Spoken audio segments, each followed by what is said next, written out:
Welcome to Cash Plays. And now your host, Bart Hanson. Hello everyone, and welcome to another episode of Cash Plays. I am Bart Hanson. It's week 4 from the World Series of Poker. Today's episode, a conversation with Durr. That's right, Durr. Tom Dwan going to be on the show. I'm going to go over just one or two things here before we go to break, and I want to get as much time in with Tom as possible. I actually cashed in an event this week. I bursted the bubble and made the first payout of the Stud High Low 1500 event, which makes me 1 for 13 in tournaments this summer, and down about, $30,000 in buy-ins.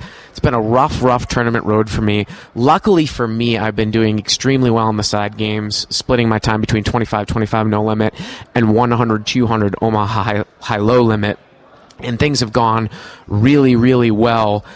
Just about to actually enter the last mega satellite for the main event, and if I don't get in there, I'm of course going to enter the main event. But I entered a mega satellite yesterday, and this is one thing that I want to go over in terms of a strategical discussion before we have Durr come on. I could tell that most of the people, and this is a $1,000 mega satellite, so 1 out of every 10 players make it to the main event. And you could just kind of tell that these are the types of players that might play like a live 1-2 no limit or a 2-4 no limit. And the fundamental error, and I cannot stress this enough, and we've talked about it on the show multiple times, is people overplaying their hands and betting to protect their hands instead of betting for value. A guy raises it up with 2 kings, and the board comes out queen, jack. Well, now he leads out for a pot and a half size bet. It's really a rather simple concept. He's not betting for value. He's going to get all weaker hands to fold and only better to call. I mean, at least at the $1,000 mega limit, someone's not going to call a pot and a half size bet with ace jack there. And again, it's just, it irks me to look at these players and see, of course, how much value there's going to be in the main event.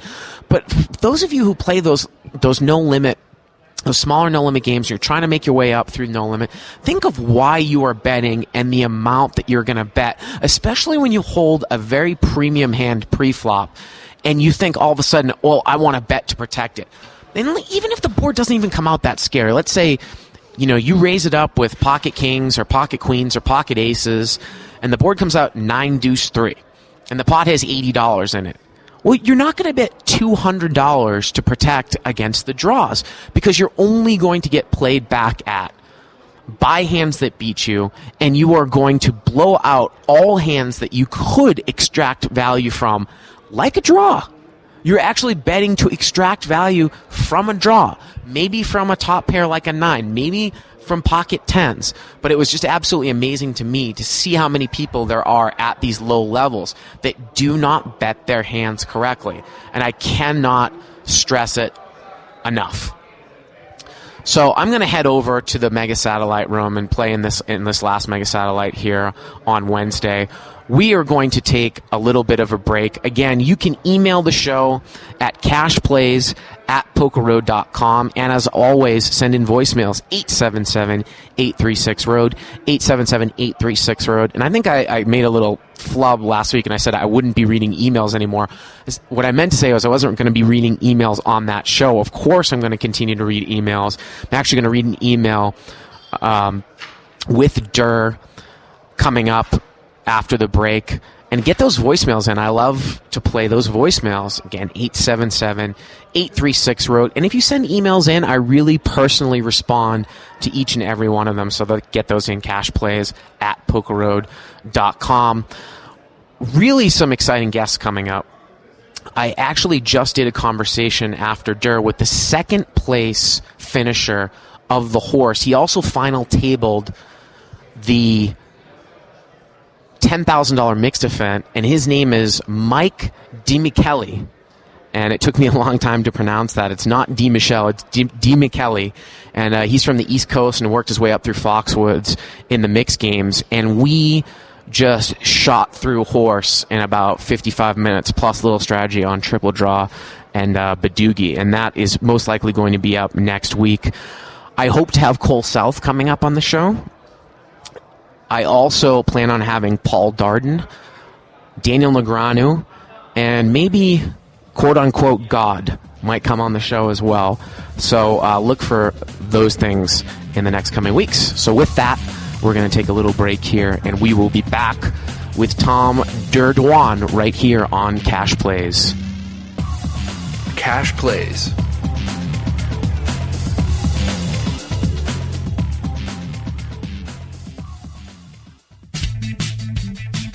Scott Huff here from Two Jacks in the Hole. And Joe Stapleton also present and accounted for. Joe, I have some bad news. I am leaving the USA. That's actually very good news, Scott, because outside the U.S. is the only place you can play on Titan Poker. Actually, I heard about that, Joe. PokerRoad.com and Titan Poker have teamed up to bring you an exclusive $10,000 package to the World Series of Poker. Yeah, it's actually a pretty ridiculous package. You get 5 nights in Vegas, flights to and from whatever country you win it from, appear as a special guest on a Poker Road program. Get picked up at the airport in a limo. That's my favorite part. But Scott, I know your favorite part is you get a coaching lesson from Joe Seabach, dinner with him and the Poker Road crew, and let's not forget the fact that you get a $1,500 buy-in to a bracelet event, No Limit Hold'em number 53. It's easy to sign up. All you have to do is download and install Titan Poker. Use bonus code POKERROAD, one word. Deposit at least $50 to your Titan Poker account, and then earn the most points between now and June 20th, and you get that $10,000 package to the World Series of Poker. And remember, guys, this contest is only eligible for non-U.S. residents, so make sure you sign up with bonus code POKERROAD. You can't afford not to. Cash Plays. Hello, everyone, and welcome back to Cash Plays, the moment you've all been waiting for. Tom Durr on this episode, a conversation with Durr. Tom, thanks for coming on the show. Yeah, no problem. A couple things I want to go over in the World Series of Poker before we talk a little bit about cash. You final tabled a couple events, the mixed event, right? Yeah. And the Deuce to 7 No Limit. The Deuce 7 I didn't final table. I final table bubbled. Oh, you final table bubbled? Yeah, I think it was like 7-handed final table and I got 8th. Okay. Now, there was kind of a little bit of controversy in the sense of, people were saying, well, how can some of these guys come in and they might not necessarily have played any of these games before, like Deuce to 7, No Limit, or, maybe some of the rotation in that mixed game, and adjust so quickly and basically beat up on live guys that have been playing for so long? I mean, is poker just poker, or you just found these guys to be exploitable right away? Well, I obviously ran pretty good to get to the final table of any tourney, or, close to there. It doesn't really show skill to get to the final table of one particular tourney, just like it doesn't. I mean, I didn't final table the PLO or any of the no limits that I played, and I'm sure in most of them I was in the top few people playing those, and I'm sure I was nowhere near the top few people in the Deuce 7 or the mixed event. But I happened to play decent, get good cards, whatever. I had actually played both the game. I mean, I've played all the limit rotation games in okay amount. Deuce 7 triple draw I haven't played very much. And Deuce 7 single draw, I've played, maybe I played 10 hours lifetime before I played here. So, I mean, it's not a lot, but enough that I had some background on it. And it is a pretty similar game to No Limit Hold'em. So in the fundamentals, in the sense that obviously there are antes. I mean, there's a one-draw round, stealing position, yeah, I mean, things like that. A lot of similar concepts apply. So. Now, though, this is your first live World Series, obviously. How do you think that there always is this question that, it went back to the beginning of Poker Road Radio, like the live players versus the internet players. But in terms of when you're playing in these types of events where the cream of the crop live comes through, like the 50,000 horse and this mixed event, how do you think these guys play, the top live players? Do you think that they could make it on the internet? I think most people generalize far too much. I think you're doing that right now. Like, who are you talking about? There's some players that might consider themselves top live players that would get killed in any high-stakes online game, and there's some players that have been killing me on high-stakes online games for a while.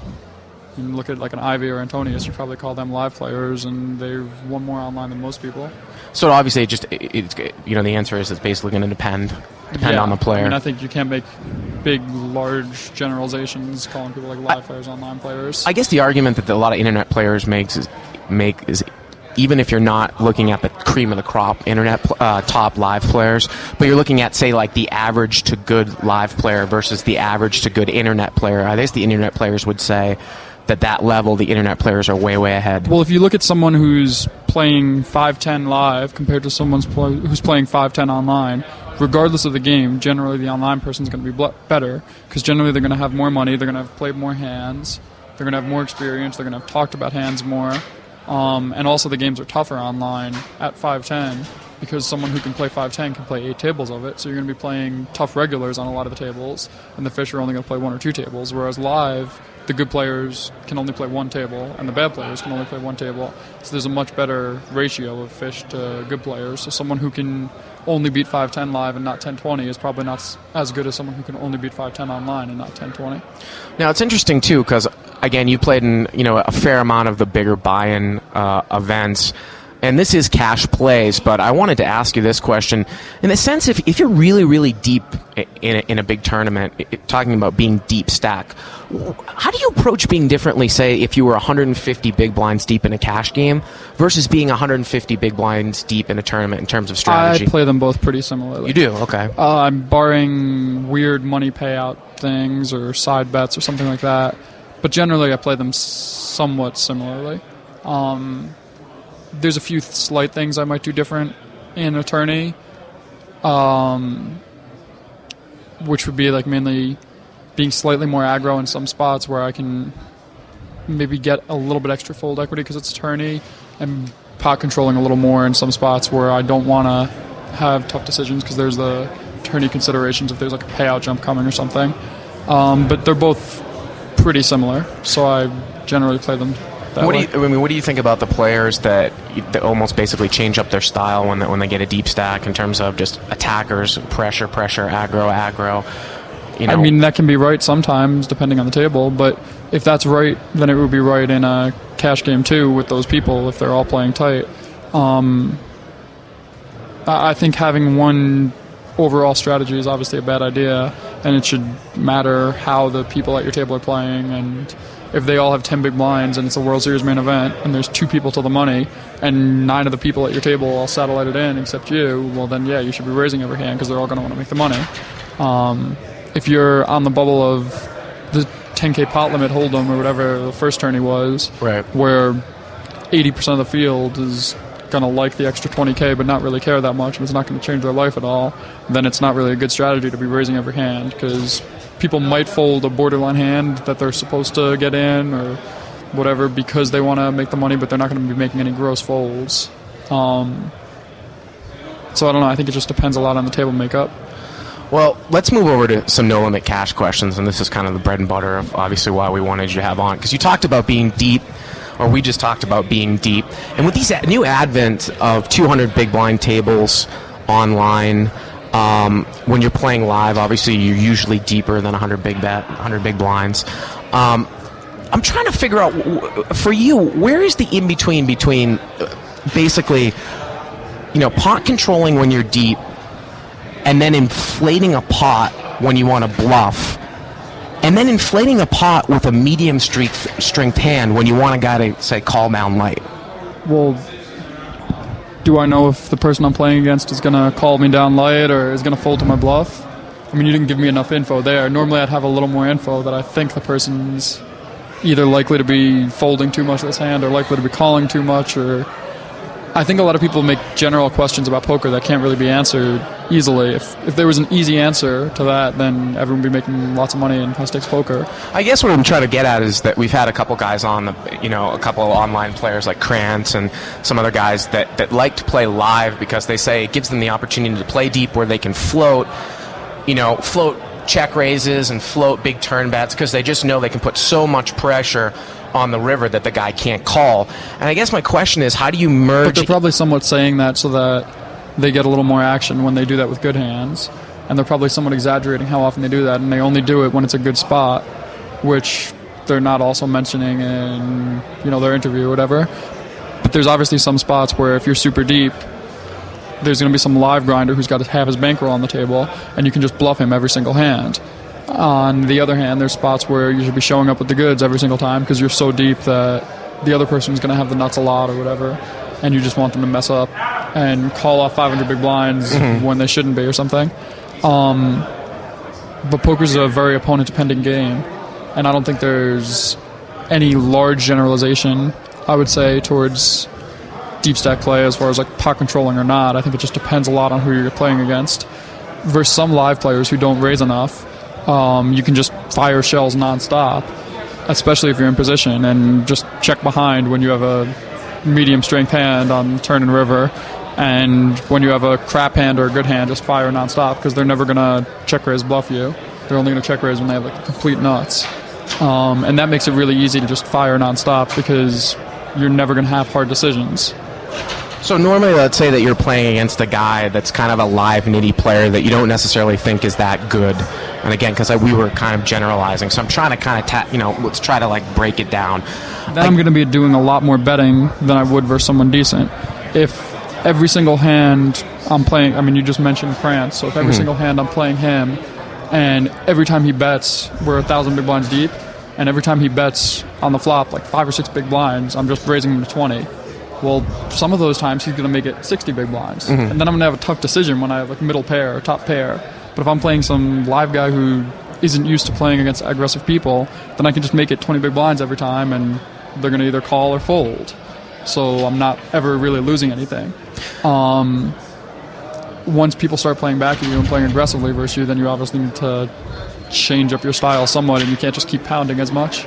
Because I think a lot of the people that listen to this show, they do play live, or they play kind of lower stakes online against maybe a guy that hasn't paid attention to that much. We've talked about the concept of kind of way ahead, way behind. So if you're against kind of a weaker player with a medium-type strength hand, is that a spot where you might kind of pot control? Because if you bet, they'll fold out worse hands, and you'll never get value from the better hand. Depends on the board. Depends if my hand can improve. But yes, sometimes. In every spot's a sometimes, though. But yeah, sometimes I do that. You know, it was funny. I was asking a good friend of mine. I was saying, Durr's going to come on the show. You know, what's a really good question? And he said he's been thinking about this for a long time. You know, there's a bunch of guys out there that play 2-4, 5-10 no limit. They make a pretty decent living. Say they make a couple $100,000 a year.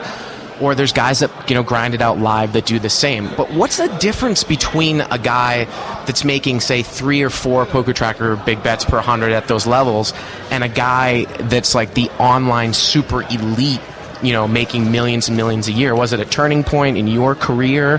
Do you notice it's something? I think the second person just makes slightly better decisions than the first person. Regularly makes slightly better, and occasionally makes much better decisions than the first player.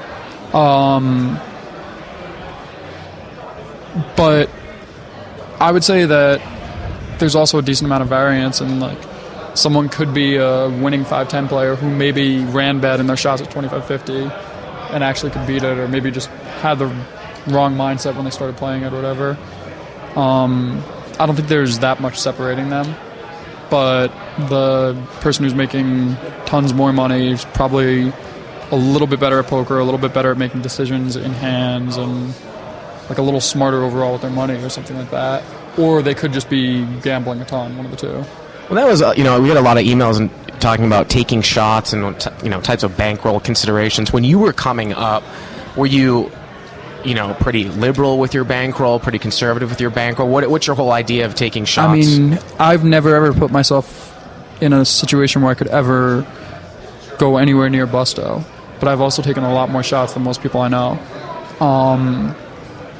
If someone gave me like 3-1 on a coin flip for a quarter of my money, I would definitely take it right now. Mm-hmm. And a lot of people effectively don't take those when, maybe they're making, like you said, $200K a year, and they've played for 2 years. So they got $200K in the bank, and they're playing someone pretty bad, heads up 25-50. Well, maybe they should risk losing $50K, because if they win, they might be able to take a ton off this guy or something like that. But then they lose a little bit, and they're like, oh, I'm scared, I'm going to go back and play 5-10. So I probably lost like 20 or 30% of my bankroll more times than most people I know. But I've also, ever since I had more than like 10K, I don't think I've ever lost more than half my roll. Even before then, I don't know if I put $50 online, and I don't know if I ever lost more than half my roll once I had more than like $500. There was a recent maybe 60. No, that's not true. I lost like 65%, but I never lost more than that. There was a recent article, I think a couple months ago, with Negreanu talking about taking shots, and one of the things that he said, I think you were talking about, finding a really, really great spot to take a shot, but he was almost saying something like, well, you take shots in a game that's a little tougher so that you can get better overall, so you're at the point where you can actually beat that game. And then overall, you're going to make more money in the long term. That's true also. But obviously then if you're normally playing 5-10, you shouldn't take a shot at a tough 25-50 game. You should, if there's a 5-10 game that you'd normally sit out of and you've been doing good lately, then you should play it, try to beat it, get better at it, learn how to play the good people you're playing against, because that'll make you better and stuff. Some people will randomly be, just since we've been using 5-10, 25-50 as an example, will randomly be doing good for a few months at 5-10 and decide to play like the toughest people at 25-50, which just isn't a good idea, because they could be better than them, they could be worse than them, they're probably going to be worse, and if they lose a small amount, they're going to need to quit. What they should do instead is try to play the better 25-50 games and just play all the toughest 5-10 games, so they try to get better there. And then if they start losing some, take it back to better and better games that they need to play. But I think it's crazy how many times, like there was a recent example of a lot of good games on PokerStars, and people just not taking shots that they should have been taking, or taking shots and losing like 20K or 40K and instantly quitting when they probably have 500K to their name and they could definitely afford to lose 200K, and they'd be sad, but they should have been playing in that game, because it's a game that would not run very often and wouldn't be that good very often and stuff. Are you talking about those 25-50 full 6 max games that started up on Stars? 200, 400 games. Oh, 200-400? There were a few 200-400 games that just, a few of the people were playing really poorly in them, and people, there were a number of occasions where some winning like 10-20 player sat with 20K or 40K, lost it, and just instantly quit, which is, if they have more money in their account, a terrible idea, I think, unless they had a lot less money than I'd assume. Because personally, if this was 3 years ago and I was playing 5-10 and saw those games, which it was pretty clear were good games to play in, and I had like 200K to my name, I definitely would have gambled it up with like 60K or 80K, because it was such a good spot to make a lot of money. And those just don't happen to come by that often. And it's a lot better to take a shot as a 10-20 player at an amazing 200-400 game than it is to take a shot at a tough 50-100 game, because the 200-400 game, it's a lot more likely you make a lot of money, and you're still going to learn some things, because there's some players in that game that are amazing, whereas the tough 50-100 game, there's less likely to be players that are super good. Do you think you have to put yourself in somewhat of a mental state? That's another thing that we talk about. Like, you put yourself in a good situation where you put yourself in a spot where you take a shot and you get it in good. Maybe some people don't like to take that shot because mentally they can't handle it if they lose that much of their roll. But does their brain explode if they lose that much? Like, what do you mean mentally can't handle it? It makes it like that they play worse later on. Maybe not even specifically in that game. I mean, that happens to people, but I guess also I should say that when I'm talking about people taking shots, I'm assuming this is generally towards people who are like 25 or younger starting to play. Obviously, if you're a 50-year-old person playing 5-10, supporting a family, then you shouldn't be taking shots at 200-400, but assuming it's some, kid who just dropped out of college, made a 200K or whatever, if he had 100K instead of 200K, it's not going to make a big difference. He's still going to have plenty of money to live, and he's still going to be able to make money at 5-10 for a while, so it's a very good spot for him to take a shot and try to make a lot of money. There's recently this thing with Patrick kind of challenging some of the top online players, and Krantz has been playing. He played him. I guess he's played over a few sessions. What do you think about that matchup, and Patrick basically challenging some of the top online players? Heads up. I mean, he called out me and 3 of my good friends, and all of us probably aren't going to play him very much. I mean, I've played him recently, like occasionally in the last week. I mean, maybe we've played 10 hours or something. But I think he's an extremely good player, so I generally try to avoid playing extremely good players. There's exceptions, and I mean, I'm sure I'll play him in the next few months on various occasions. But the only way that any of us will play him is if he agrees to do like 6+ tables with us, which he won't do because he's old, and old people can't do 6 tables. He's old at like 28. Yeah. So he usually plays like a very small, limited amount of tables. Where you think you have? Yeah, I mean, I told him if he wants to like 6 table, 100, 200, most of us would do that with him. Depending on what games we're running and stuff. But it's obviously not a great spot, and I'm not looking, forward to playing him. If I had a ton of tables, I'd do it, because then I think I'd be making enough money to make it worth my while. But I don't think there's any reason to play him on like one table unless there's a bunch of other games going. I guess the issue comes. There's some exceptions, but the issue comes into play. You know, and maybe it doesn't seem like you have this problem, but I think when a lot of like younger guys, say under 25, make a lot of money, you know, does an ego thing creep in? Like an ego thing. Well, I want to beat the best. My edge. I might not even have an edge, so I'm going to play in this game just to say that I beat him. But it might not necessarily be. Really. If someone gave me $100 million, maybe I'd have an ego.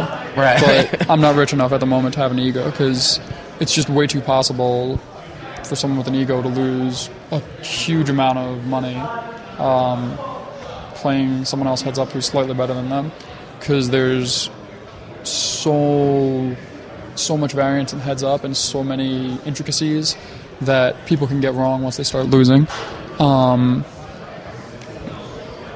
I don't know, so I generally don't think ego matches are the best way to go. Can you talk a little bit about, now, I saw a trailer for the Poker After Dark cash game. You participated in that, right? Yeah. And how was, I mean, I'm sure that they can tell you can't talk about specifics, but is it quite the table to watch? Did it end up being? It was an interesting table. Yeah. It was, I would say people should watch it. It was pretty interesting. There was I don't know if I can mention the lineup or not, but it was a good lineup. A lot of people who gamble. Yeah, I saw actually a guy.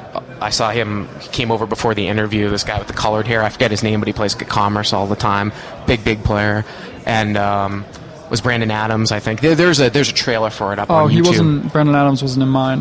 Helmuth was in mine. Helmuth, yeah. So obviously that's coming up, and I kind of wanted to shift gears and talk a little bit about PLO.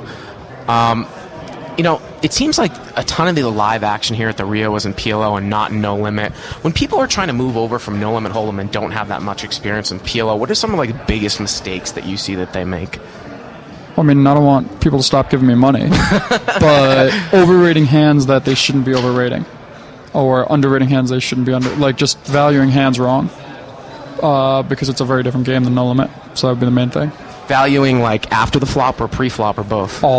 All streets, all spots, just valuing hands wrong because they don't think about the game enough. They just click buttons instead.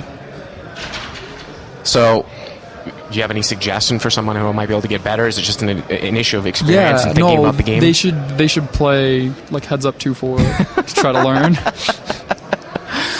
Kind of the same kind of question that I had before. What do you see the fundamental differences between, say, the guys that are moderately successful at the mid-stakes in PLO versus those guys that are nosebleed PLO guys? Kind of the same things that you talked about before? There's a lot more difference between a 5-10 No Limit player and me regarding No Limit. Sorry, there's a lot more difference in the second one, which would be a 5-10 PLO player and me PLO, because there's just a lot more intricacies in PLO. The game's a much better game. I just finished an interview like 15 minutes ago that I was talking about this, that it's a much more interesting game. There's a lot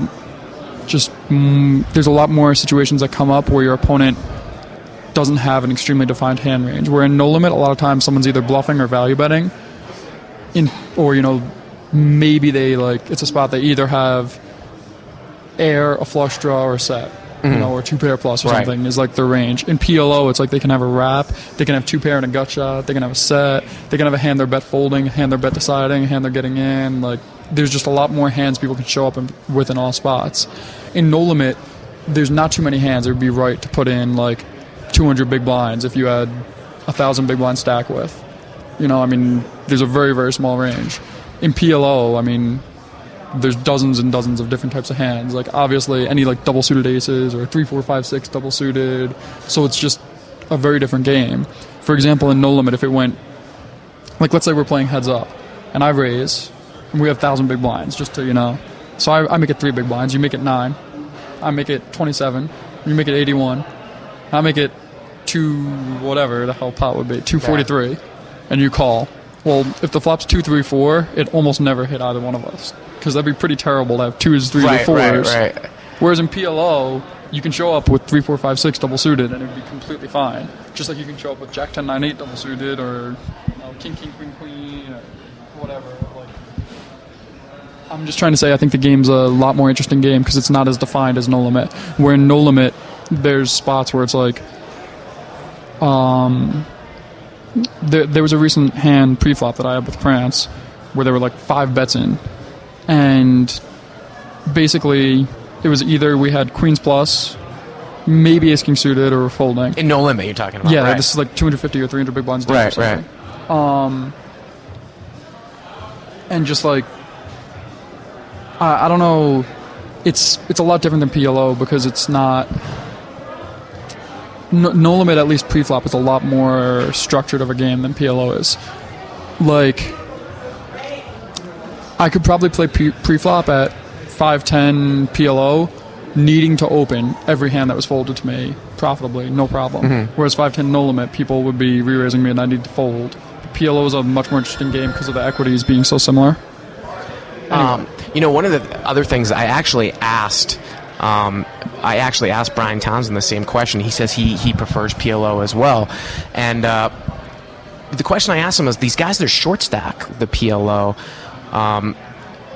Townsend said that those guys, they can do it profitably, but it isn't necessarily fundamentally correct, where he actually likes to play on a deeper stack. The thing is, short stack PLO is a lot more interesting than short stack no limit. With like 15 big blinds or less in no limit, you should just shove or fold everything, basically. At least over a raise, or say 20 big blinds, which is what a lot of people buy in for at the high stakes no limit tables. When there's like a 6-handed game running and they want a short stack. If someone opens for 2.5 or 3 big blinds, you should shove or fold just about all your hands. And in PLO, there's actually a decent amount of spots where as a short stack you should call. And actually one of the things that a lot of the short stacks do wrong at the highest games, and I actually hope they start calling more because they all play so bad post-flop, but is they don't call enough pre-flop because they probably realize they play so bad post-flop. Mm-hmm. So they'll be folding hands that are probably profitable for them to play because all they do is re-raise or fold. Yet it's not even as big a deal if someone has 20 big blinds and I open to 2.5 big blinds and they re-raise me to, 9 big blinds. Uh-huh. There's still some equity to be made by knowing their range is a little more defined than mine, and I can still somewhat play a little bit post-flop. Whereas in no limit, there'd be basically no poker to be played. It'd be the re-raisers all in 100% of the time. Where in PLO, they're all in close to that, and you need to like play any low flop with a pocket pair, and you need to fold any ace king queen flop with a pocket pair or something like that. There's no real interesting spots like that in no limit, whereas in PLO, short stack poker is still not that bad. Do you think that PLO then is basically going to be the future of high stakes cash games? Of high stakes cash games, yes. Of poker, not necessarily, because TV poker is a lot more suited for no limit hold'em mm-hmm. than it is for PLO, obviously. But yeah, I think a few years from now, most of the high stakes games will be PLO. I think it's a lot more interesting than the limit games, and I just think it's, the most complex poker game that I've played. Well, let's talk about the difference in the difference in the variance between PLO and no limit, and how that's going to affect bankroll considerations in terms of buy-ins. Maybe where some people that might be able to relate this to this show where they're playing 5-10 no limit and they might play. The thing is, the difference between 6-max mm-hmm. PLO variance and 6-max no limit variance is huge. PLO is maybe 2 or 3 times as much variance. But the difference between heads-up no-limit variance and heads-up PLO variance isn't as big. Okay. Because heads-up no-limit, everyone in the world underestimates the variance. Because they think that when someone wins, 6 buy-ins off them, that person's just better than them. And they think that when they lose 6 buy-ins to someone, or when they win 6 buy-ins from someone, they're better than that person, which a lot of times isn't true. There's a lot more variance. Just one session, right? Yeah, there's a lot more variance in heads-up no-limit than people realize. In 6-max no-limit, there's a lot less variance. Mm. Mainly because no-limit games don't run unless they're... Let's say you don't have regulars playing each other in no-limit as often as you do in PLO. Because in PLO it's so much easier, since there's more hands that show up and stuff, for someone to underestimate someone's ability or overestimate someone's ability than it is in no-limit. In no-limit it's pretty easy for most people to tell when they're... That's not the right way of saying it. How do I phrase this? It's a lot easier for an observer who's decent at poker to tell who has the edge between 2 good players playing in no limit than it is in PLO. With that being said, a very good player in PLO, say, versus an average player, is there more of an edge than, say, a very good no limit player versus an average player? Heads up? I don't know, because heads up, the very good player is always going to have a huge edge. Mm-hmm. 6-max. 6-max, there's a much bigger edge in PLO. Really? Yeah, much bigger. There's Does that mean that you would need less buy-ins in terms of a role if you considered yourself a good player playing exclusively 6-max PLO? No, because the variance is still so much more in 6-max PLO than it is in 6-max Hold'em. But there's situations where, like, if there was an equally bad player in no limit and in PLO sitting at 2 tables with 4 really good players, there's a lot of times where a 10-20 winning no-limit player should be playing that game and making a lot of money, even though they're still losing to the 4 people who are way, way better than them at no-limit, but they're winning enough off the fish. Mm-hmm. Whereas the PLO game, a lot of times a winning 10-20 PLO player is going to be losing so much more to the good players than they realize, and not winning as much from the fish as they realize because the good players are shutting them out of a lot of hands and stuff like that. That's one of the reasons I think it's a more interesting game, is because you can have a fish in the game and good players still need to not play it, or decent players or whatever, so it makes for more interesting games. Everyone needs to gamble with each other. In no limit, people can just wait around to take the fish's money, and in PLO that definitely can't happen. We take emails on the show, and this gentleman, Mark Miller, again, you can email the show at cashplays@pokerroad.com. He said, I have a question for Durr. Everyone kind of has an idea about blind defense and no limit, and how a bad hand in no limit is very difficult to play out of position. But can we discuss a little bit about blind defense in PLO, where the hand ranges run generally very close? It depends a lot on your opponent's stack size and tendencies, obviously. Because the equities run so close, versus a bad player, you can defend so many hands. Yet versus a good player out of position in PLO, you actually need to defend pretty tight. There's a lot more room for manipulation when you're playing someone who either plays poorly or plays well, but you have a lot of reads on them for you to play more hands in PLO out of position than there is in no limit. Because no limit, even if you're better than someone, you can't make up for being dominated so often when you're playing poor hands. Whereas in PLO you can, because being dominated means you're 60-40 instead of in no limit where you're 75-25 and post flop even worse. And are you basically now exclusively playing heads up? Like, will we see you in 6-max games? Yeah, no, I still play 6-max all the time. In no limit, I'm talking about. I still play it some. Yeah. I saw you fire up like a few 200, 400 PLO games last night. Yeah, I played full tilt. I lost 5 buy-ins the other day, the first time 501k ran for more than an hour. Yeah. No limit, so that was fun. Yeah. It's fun times. Now, I actually hate no limit the past 3 days. I've been running completely terrible in it. Every hand in PLO, I get it in 20% and win. And every hand in no limit, I get it in between 20 and 80% and regardless lose. A couple more questions here before we let you go. There was that hand that went down here again in that 10,000 mix event, where kind of Gus Hanson berated you a little bit, where I think it went raise call, and then you basically did you call an all in from the blind with a? He made it 21k. Yeah, but no. I had put in 5k already, and someone made it 21k. Mm-hmm. The thing Gus was talking about was why I put in an extra 7k because I had a 28k stack. Yeah, he didn't argue with me calling at all.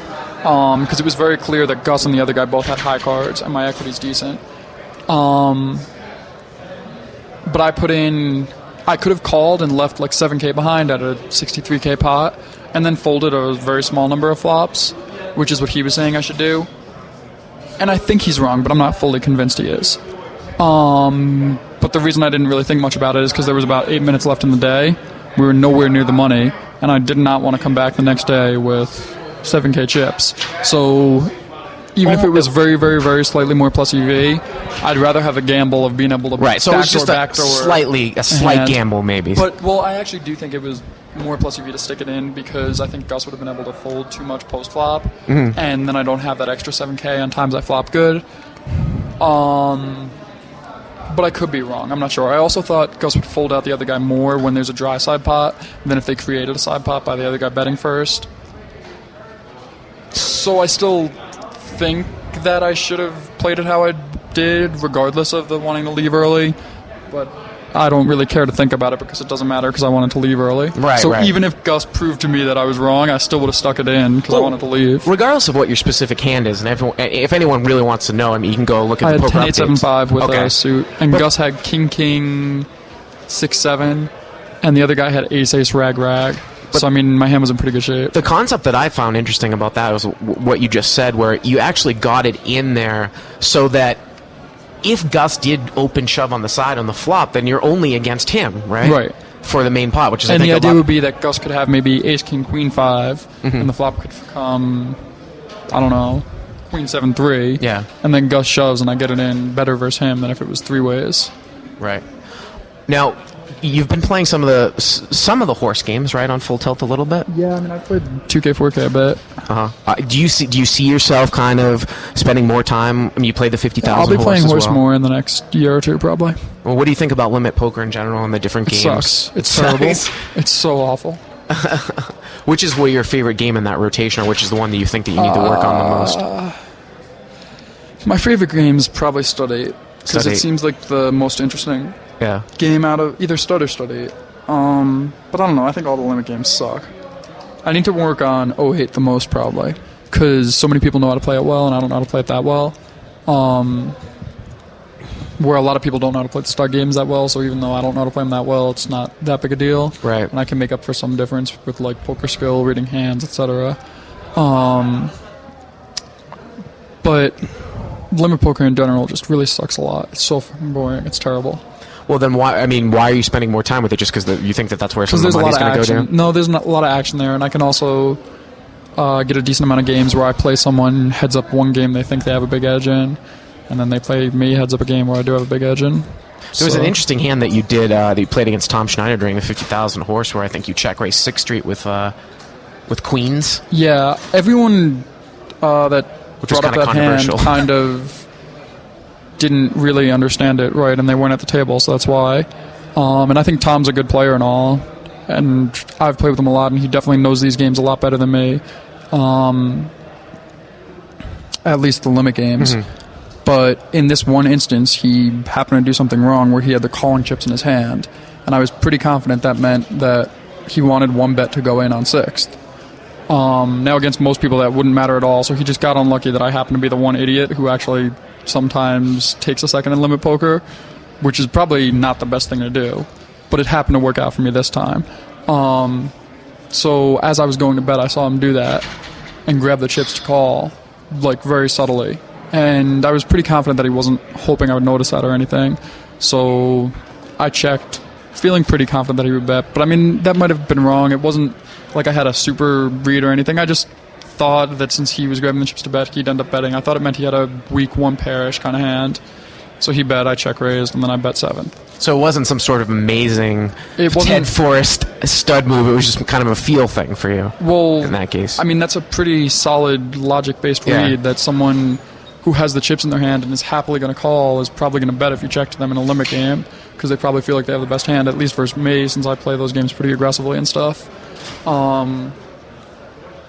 I don't know, and it's not even like I could do that again, because he definitely probably noticed that, and the next time he does that, maybe he's going to be trying to save a bet, who knows. But just this one instance, it happened to work out, and I mean, sometimes you get slight reads on the people you're playing against, obviously, and it could have been wrong, and maybe he would have checked behind and I would have lost a bet, but it happened that it was right this time. So Negrano, actually, on 2+2, he said, and he wasn't talking specifically about anyone, but this is what he said, quote, that he saw some of the worst stud play at his table, and his table, it did include you. He also talked about a hand where you played a stud hand that made Ivy wince, and Ivy doesn't wince that much, and you called down with ace-king high when he totally bricked out, I think, when he had a 4 flush going on 4th Street. Do you remember that hand? Well, the hand that made Ivy win, so I was trying to... Since Ivy has a lot of bets on the series and wasn't doing good in the 50K horse, I was trying to show him that he made a good laydown without telling everyone else at the table that. And he was a little out of it and didn't get it, so... He got the wrong impression, so whatever. I'm not going to go into that. But the call down versus Negranu... I don't know, it was iffy. It was right, but... Kind of a marginal spot. It's, like... It's kind of tough for anyone to ever question a call down of someone decent when it ends up being right, because there's at least the chance that I had decent logic behind it, which I think I did. I mean, I might have just luck-sacked into it being right. I don't know. But it happened to be right, and it was ace high, so I mean, I don't know. Are you this is one of the other questions when I was playing, I don't know if you played the 10,008, but I was sitting next to Matisow, and he was No, like... I didn't. I was too lazy. He was just like, I offered Durr, I said to Durr, if he staked me, I'd teach him how to play horse. And then it actually got me thinking, someone of your caliber, do you go, if you really want to learn these games, do you go to somebody who you really respect? Would you ever take lessons in a game that I've asked a few of my friends just pointers, but that's about it. I wouldn't really want to take lessons from someone else who I was convinced they were good. I don't know. But I've gotten some pointers from people and stuff, and it's definitely helped my game a little bit. But I still need to do a lot of work on the horse games. But it's definitely something that you're going to work on in the future. I wouldn't say. I'm going to play them more. If I keep doing decent at them, then I'll keep playing them more. And if I start losing a lot, then I'll probably stop playing them. Sounds like a plan. Yep. Sounds like a plan. Well, Tom, I really appreciate you coming by. Good luck. Obviously, you're going to play in the main event, right, coming up? Oh, no, I don't think I'm going to play it. Have you bought in yet? Do you know which day you're day playing? Day 1A. Day 1A, so we'll know if you're already through. Yep. And just from my experience last year, it's a damn weak field. So there's a ton of value. Are you sure? Oh, someone had told me that. I didn't know if it was true. Wow, that's awesome. So again, I appreciate you coming on the show, and that's going to wrap things up here. Thanks for joining us. We will see you next week right here on Cash Plays.